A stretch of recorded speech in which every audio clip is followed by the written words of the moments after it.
from the Holy Master. Dear you all around the world. Whatever divine belief systems or divine religions have been introduced so far, people have benefited from their teachings, either through their divine messengers, prophets, living masters, and spiritual teachers. Anyone can research about divine revelations, holy books and messages, all that have come before us in order to enlighten themselves, and they are able to choose whatever belief or religion they would want to follow.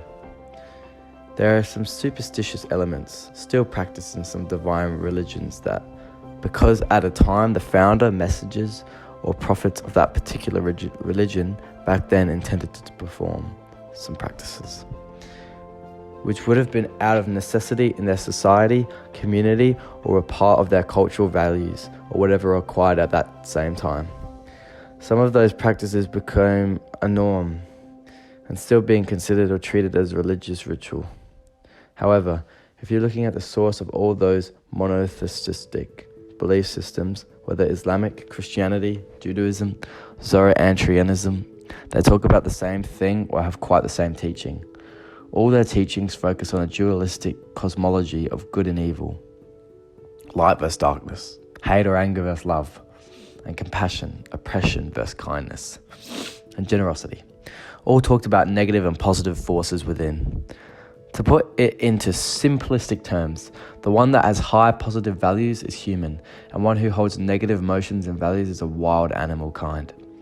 Those who hold the highest standards in terms being a perfect human respects all religions alike, believe in the teachings and messages in their divine prophets, and never would want to become a wrongdoer under any circumstances. From the positive perspectives and thoughts he/she always holds turns the lives of other beings into better. He'd create happiness, radiate love and compassion around in the thousands of people. They would project that inner positive energy wherever they go, not necessarily on appearance or physical, but rather through their mind, hearts and soul. Whoever is able to project such vibe around are in fact guided by the divine power. Those who have such sacred power they claim within to project love, harmony and compassion must prove they can, and that there's moral duty. If they cannot, then they must stop teaching superstitions. Whoever has a 1% enmity or hatred against any religion or faith follow the superstitious belief systems. Any negative comments or criticisms of any religious systems come from our negative or evil side, not the positive energy which is divine. The divine side, or our positive energy, gives calmness, love, compassion and respect, and relief to anyone we encounter as a human being, having the utmost respect for all humans alike. Looking at the fundamental principles or teaching, all divine or holy revelations or books, you can hardly find any differences, but very petty or some physical rituals. Whether in Judaism, Christianity, Islam or any other religious practices, one would perform a prayer before a wall or a tree or a temple or any sacred place. However, the teaching dictates the same, good and evil. All the messengers encountered their divine blessings in different ways. Moses, for example, had his teaching in one way. Jesus in another.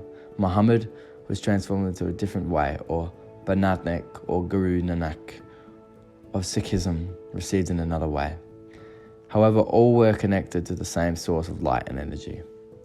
What was important in their teaching was the fundamental of our creation, who we are, and what should we do in order to achieve that absolute relief and get connected to the source.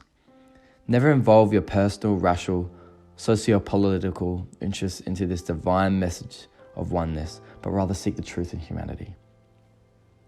Historical context does not get us anywhere, as they have never been.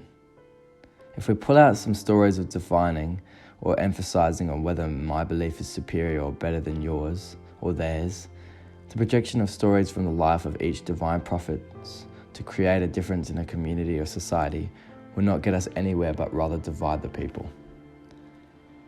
It's focusing on the real message, which would bring all belief systems and their followers together in one hand to understand the real blessings and feel the warmth of love, compassion and respect.